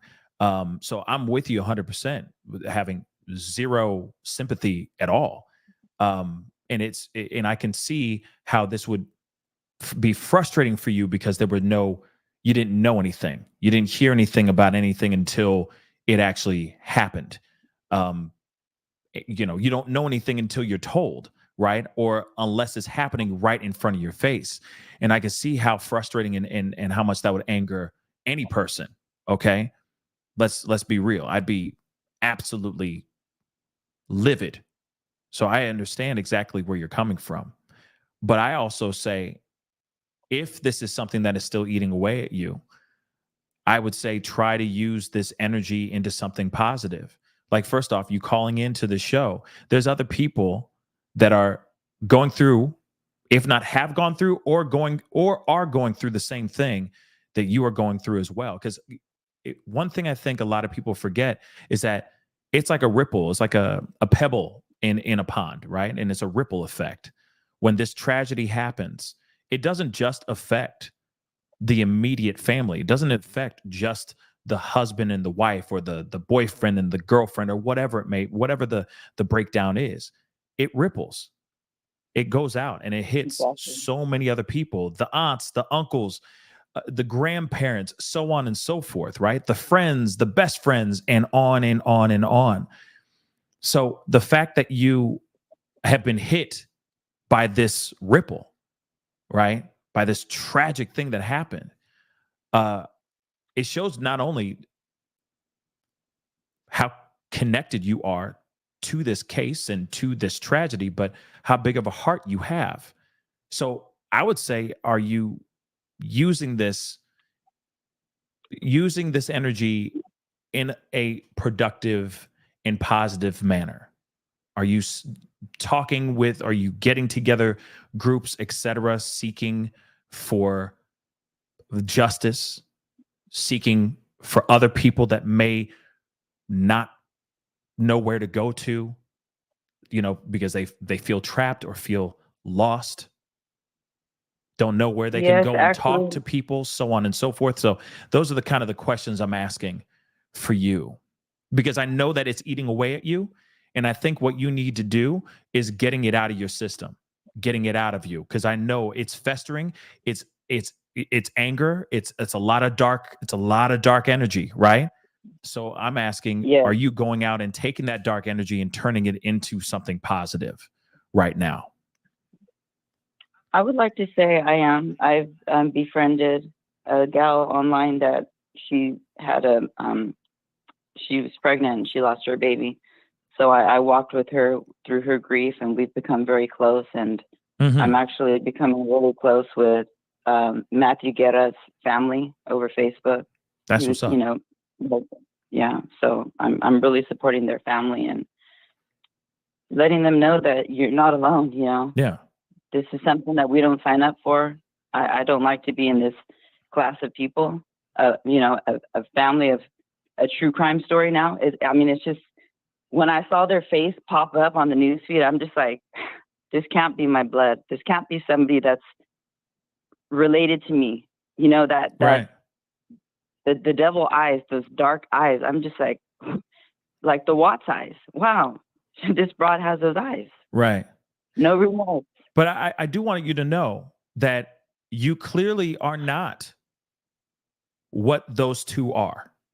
Okay? What path they went down and what they did to this this baby is absolutely devastating, and it is absolutely full of evil. But you are not that person. Hence the reason why you feel this way. Hence the reason why you are so angry. You know, the 1-year anniversary is coming up, and you even said it yourself. You're like, I am not evil. I am not a bad person. I am not someone who would do something like this. And I think that just because this is blood related, just because this is family, does not mean you are cut from the same cloth. Does not mean that it's genetic. Does not mean that it's in the blood. You see what I'm saying? So just a quick reminder for yourself. Keep reminding yourself of that, because it's not. Oh, no. You see what I'm saying? It's not a reflection. It's not a reflect. Well, I'm just saying it's not a reflection of you at all. And I say, man, if you're able to, you know, if there's any type of organizations or anything that you can, you know, maybe put together, you know, in light of your cousin's passing, that can maybe be a shield for other kids, even in your neck of the woods. I know it's not, you're in California, not in Arizona, but there's things that you can do to protect the people in your neighborhood, in your city, in your town. All you got to do is team up with the right people. Go ahead.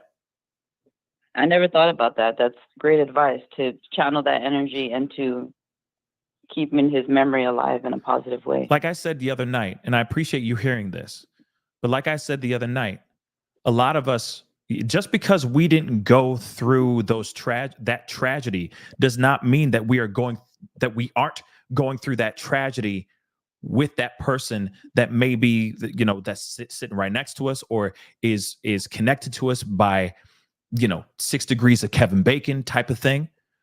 We are all, like I said, that ripple effect, that tragic pebble that gets dropped in that pond, and that ripple goes out and it affects thousands of people. Okay. So when I look at this and I look at your situation, it's been 1 year. Now's the time to pick up that shield. Now's the time to take what happened, this tragedy, turning that into a shield, turning that into a sword, and fighting for others. And what I mean by that is, I don't know, getting together with other organizations, creating your own organization, getting bills passed, etc., so we can save and protect our little ones from monsters like this boyfriend that's in Arizona, possibly looking at a long time in prison right now. So that's what I say. Pick up that shield. Turn this negativity into a weapon for others, and then lead the way, or gather some other people and lead the way together. Because we need a lot more people like yourself soldiering on. Don't just talk the talk, walk the walk, right? Bingo. I agree. Thank you, Pascal. I'm a new subscriber. You're stand-up dude. God bless you. Thank you, sweetheart. And good luck. Thank you. May your cousin rest in peace. May Braxton rest in peace. And may he get the justice that he rightfully deserves. All right. I'm praying for you guys. Real talk. All right. Thank you so much. Stay strong. Talk to Okay. you soon. Okay. Bye. Bye-bye. I appreciate that phone call. Yeah, I appreciate that phone call. Like I said, it's not easy. It's not easy out here. There are so many people that are dealing with tragedies that are within an arm's length. They may not be right there at ground zero, but they still feel that effect. They still feel that lasting effect. It's frustrating because I do see a lot of people that deal with tragedy that is adjacent, that is at arm's length, or, maybe it's half a football field away, if that makes any sense. And they just don't know what to do with the situation. They don't know how to handle or deal with the situation. Some will run right towards the fire. Some may feel, because of distance, because of location and whatnot, like our previous caller, they feel like they're a little bit kind of stuck and not being able to do anything. But there are things that you can do. There are. Sometimes it's just starting something yourself. Turning that negativity, that anger, that frustration, whatever it may be, that regret maybe, into something positive. I talked about this the other night. It's building that house. Building that house for other people. Whatever it may be, that house is built with love, positivity, whatever vibrations that you have. But you're also able to bring those certain people in and shelter those that feel that their homes have crumbled. Those that feel like they don't know where to go. But you're going, hey, come on in. This house I built is sturdy. This one will never crumble. I got you. That could be just showing up and being there, starting organizations, starting to try to pass bills, speaking, starting group therapy sessions, whatever it may be, turning things into a positive. Let me grab this here real quick. Hey, you're on the mic with the Pascal Show. What's your name? Where are you calling from? Hi, my name is Jackie. I'm from Oregon. Hi, Becky from Oregon. What's on your mind? Talk to me. What do you say? It's Jackie. Oh, it's Jackie. You sound far away, so I apologize about that. But talk to me. What's up? Sorry. What's on your mind, Jackie? Oh my goodness, I'm so nervous. You're okay. You're in good company. I promise. You're in good company. Thank you so much. No problem. I recently lost my mother in November to ovarian cancer, and it's been very, very tough. I still trying to process it, and there will be days where I will just stop and think, and I will just start crying, and it is just so rough. And my sister, she's going through it just as tough as I am, and we're going through that process together. But there's just some days where I just can't believe it because it happened so fast. So Jackie, let me ask you, when you say this happened so fast, what happens? How did it happen so fast? What do you mean by that exactly? Do you mind, expanding on that a little bit, if that's okay, so we can kind of get a better idea? We didn't find out that she was sick until October, and by the time that we found out, she was already in the very last stage. Oh, wow. And yeah, and so by the time that we were able to process that she was sick, she was already like, she was shutting down. Was it cancer, if you mind me asking? Yeah, Did she, it was ovarian. ovarian? Oh, wow. Did she know about this beforehand and just was holding it from you guys? Or No. oh, wow. So it just came out of nowhere. No. Yeah. Oh, that's so tragic. It was rapid. Yeah. Yeah. I'm really sorry to hear that. So and this happened when exactly? In November of last year. November of last year. I'm sorry, you're kind of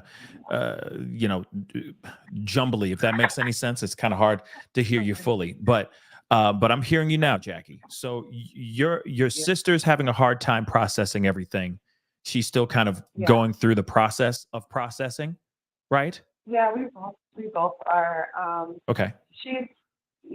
We're both. It's so tough. I've talked to like a lot of my friends about it, and they give me a lot of like help and comfort.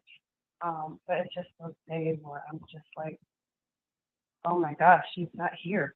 Like it hits me sometimes where I'm like, wow, she's not here. So it's like, yeah. Yeah, I know what you mean. Especially when there was no preparation, right?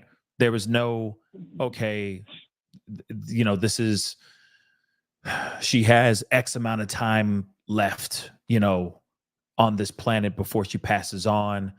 So you can get things in order, get prepared and all that. But then this suddenly just, comes out of nowhere. This particular one happens so rapidly, happens so out of the blue.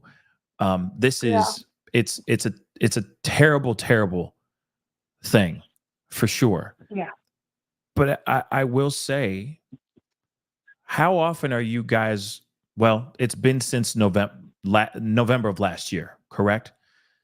Yeah. So have you guys, well, first off, how was the ceremony? How was the funeral? It was great. We had to have it on. We had to have it on Zoom because we had a snowstorm here. Ooh. But it was great. Everyone was very, shared memory. Like I shared her favorite music, and it's actually really interesting because like every time I listen to my playlist, like all her favorite songs would come on. So it's like a sign that I know she's there. Yeah. She's with me. No, that's She's beautiful. like, you're there. Yeah, no, but that's dope. That's beautiful. You know what I'm saying? Because, sometimes it doesn't happen like that all the time, but sometimes it does, right? And next thing you know, you're like, wow, they're playing all of her hits, all of her favorite hits. Yeah. Wow. Yeah. Okay, she's here. But that's what's so great though. You're smiling right now, right? You're smiling about that memory. And I want you to know, you usually smile when you think about all the other memories about your mama too, right? Yeah. Okay. So when you were spending time with your sister and reminiscing and thinking about all the times that you did have with your mom, they were good, right? Yeah. Sounds like your mama was pretty dope. Am I wrong? Yeah. Oh yeah. She was a no nonsense woman. She like she had business. She wanted to take care of business. She always made sure she business was taken, and she loved cruising. She loved going on vacations. That was her thing. Yeah. See, but here's the thing, though. Those feelings that you have, keep holding on to those feelings.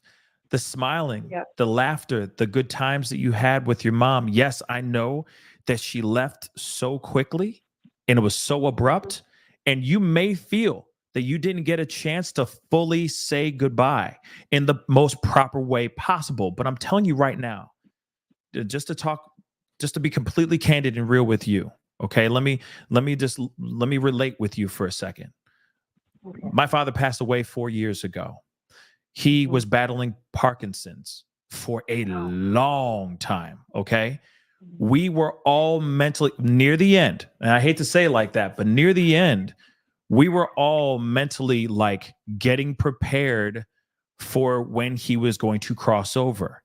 And I'm telling you right now, doesn't matter if it's abrupt or if you've been planning for 6 weeks or 6 months. When they do pass, it's still abrupt. Doesn't matter. Yep. Doesn't matter, because all of a sudden you're going, oh my God, he's no longer here. Yep. Or she's no longer here. That smile, the way they smell, their loving embrace, their funny, but most of the time really corny jokes that still make you chuckle are not being said, are not being muttered by them anymore. All those things suddenly go, boom, done. So as much as we sit here and we go, hey, it happened so fast, it always happens so fast. Yeah. So one thing that I have to remind you is that you are so lucky that you have had a beautiful upbringing, beautiful relationship with your mother. There's a lot of people out here that can't say the same. Sister, I'm sure can echo what you're saying about your mom too. So I say, as much as we are so like, it's so abrupt, it's so, her energy's still with you. She's still you. She is still a part of you. She brought you into this world. She is still coursing through your veins. Do you understand what I'm trying to say here? Like, as much as we embrace the fact that the tragedy happened, as much as we think about how much they are gone, they are still here. Like, my dad is still here. He is still in me. You see what I'm saying? He is still a part of me. Yes, there are days that are not easy. Trust me. There's a song that comes on. I'm like, oh my God, Dad. There are days when I feel like he's speaking to me. Man, he is saying something. He's saying, go this way. No. Don't do that. Or I think of a funny thing that he says or a thing that happens. You know what I'm saying? Like, he is still around me. But so as much as we sit here and think about that tragic moment, because yes, those are tragic.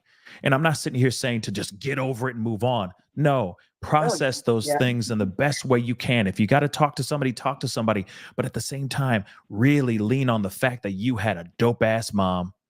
Really lean in on the fact that your mom was full of life when she was here, and she gave every bit of her to you and your siblings. Real talk. She is still with you. Thank you so much. You're welcome. You're welcome. You are so blessed. And I think that a lot of us, yes, it's the tragedy is a part of it. Yes. And we need to process those things. We got to remember, man, were they dope when they were here. And man, are we lucky that they were here and that we had them as parents while they were here. Think about that and embrace that. And I'm telling you, the process of grieving is going to get a little bit lighter because you're going to know she is right there. She's with you. Yep. Trust, she's with you. She's with your sister too. I guarantee you that. I promise you that. Okay? Okay. Jackie, I appreciate you calling in. Thank you. Thank you. God, hey, bless you and your sister. Real talk. Okay? But really, think about that for a second. Because you know for a fact, anytime you think about those times, those great moments with your mom, what do? They make you smile, right? They fill you with light and love. You feel 10 pounds lighter. Keep going with that. And share that with the people that you care for and love as well. All right? All right. Thank you so much. You're welcome, Pascal. Jackie. Stay blessed, okay? All right. All right. Bye. Bye. I think I'm going to be done there on that one. Again, guys, man, sometimes, a lot of times I got to remind myself of those things too. As much as I'm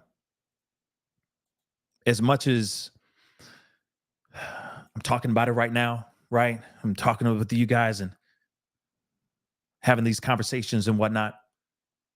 A lot of times I need to remind myself these things too, because it's very easy for us to get very sad. It's very easy for us to think about those times, the dramatic moments, those dramatic moments of my dad's no longer here anymore. Or I remember that moment holding his hand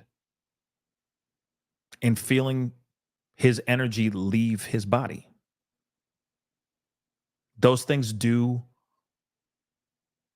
still linger with you because those are moments you never forget. But at the same time, you have to thank your lucky stars.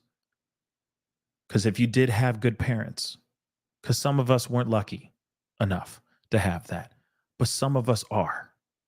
And if you are lucky enough to be blessed with good parents, it's thinking about those moments when they are good parents. Those will outweigh the fact that they're no longer physically on this plane. They're still floating around. They're still inside of you. They're still in your heart. They're still pumping in your veins. Now, I know that might be corny. That might be all like, ooh, spiritual, blah, blah, blah. But whatever, okay? That's what I feel in my heart. Personally, the energy flows. And the energy is real. So we can't forget that. Because I'll tell you what, I'd rather have my dad's energy than have my dad here another day suffering the way that he was suffering.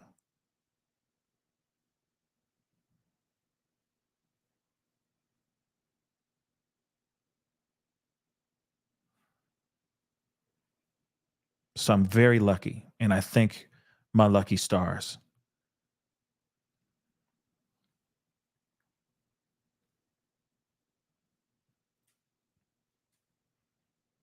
That I had such a kick-ass dad.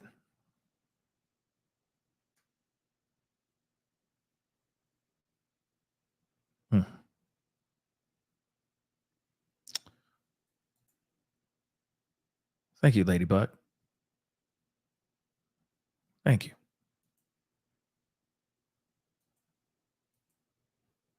Loss, tragedy, etc., is never easy, but it's how we press forward. It's always about how we press forward. It's how we turn those things into something positive. It's all about the mindset. It's all about how we perceive things. We have many people that we love that have passed, but they were in our lives for a reason. They crossed our paths for a reason. It could be for the smallest thing. It could be for the biggest thing. It doesn't matter. But you must always think about those people that have passed, the loved ones, the acquaintances, the people that have passed in your life. You got to think about the energy that they left behind, the memories that they left behind. If you really lean on those things, I'm telling you right now, guys, yeah, you're going to be all right. Because you'll be too busy smiling and laughing, exuding and sharing nothing but positivity and love.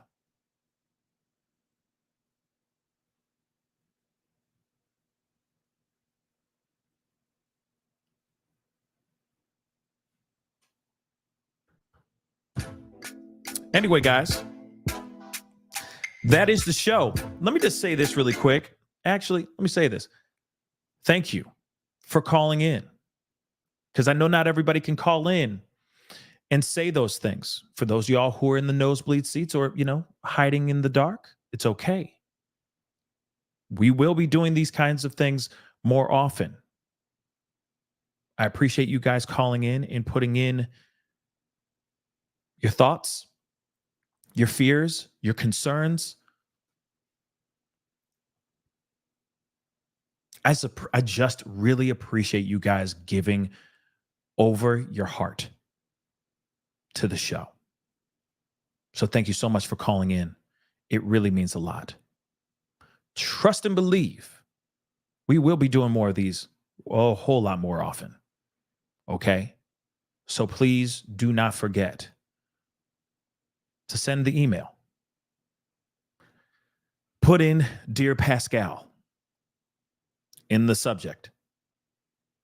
Give me a summary of what's going on. We will reach out. Hopefully we will have you call into the show and we could chop it up. We could talk like we're family, because we are family. All right? So again, thank you so much for calling in, every single last one, y'all. And the email. And the emails, because I got more. Trust. All right? We got more conversation to have. All right? Trust. More conversations are coming. All right? But that is the show. Thank you so much for being here, guys. It means a lot. Thank you so very much. That was our first, our first Dear Pascal. Oh, hopefully you went okay. It was my first time, so be gentle. Okay. But thank you so much for being here, being a part of the conversation, checking that part out, because I know that doesn't tickle everybody's fancy. But again, sometimes we just need to talk, yo. So I appreciate you guys coming in, calling in, and being a part of the conversation. All right? Because without you guys, there would be no Dear Pascal. But more is coming, I hope. More is coming. Anyway, guys, again, thank you so much for being here. It means a lot. Please do me a favor. If you appreciated all of what we've done for tonight, hit that like button down below. Send some love for the chat, etc. Hit that reaction button if you're watching on Facebook. Don't forget to hit that follow button on all my social medias, Facebook, X, TikTok, Instagram, all of them. Follow me over there on all those platforms. And then, of course, subscribe to my YouTube channel if you haven't done that yet. All right? We're going to mix things up. And I'm not sitting here saying there's going to be a whole... It's not going to be a cluster F, okay? But, we're going to bring in a little bit of variety to the show. We need it. All right? So don't forget to hit that subscribe button. Please and thank you. Of course, don't forget, hit that join button down below. Become a member if you can, if you're watching on YouTube. Check out patreon.com/The Pascal Show. That'd be really amazing. Okay? And, of course, please go check out The Pascal Show clips. Like this segment, Dear Pascal, will be up there on the second channel. So if you're just wanting to see that segment, you can watch it right there on my second channel, The Pascal Show clips. That'll be on probably first thing in the morning, okay? But anyway, guys, I appreciate you guys for being here. It means a lot. I'll be talking to you guys very, very soon. Stay blessed out there, all right? Be good to yourselves. Be good to one another. I'll be talking to you guys very soon. This is The Pascal Show. Bye.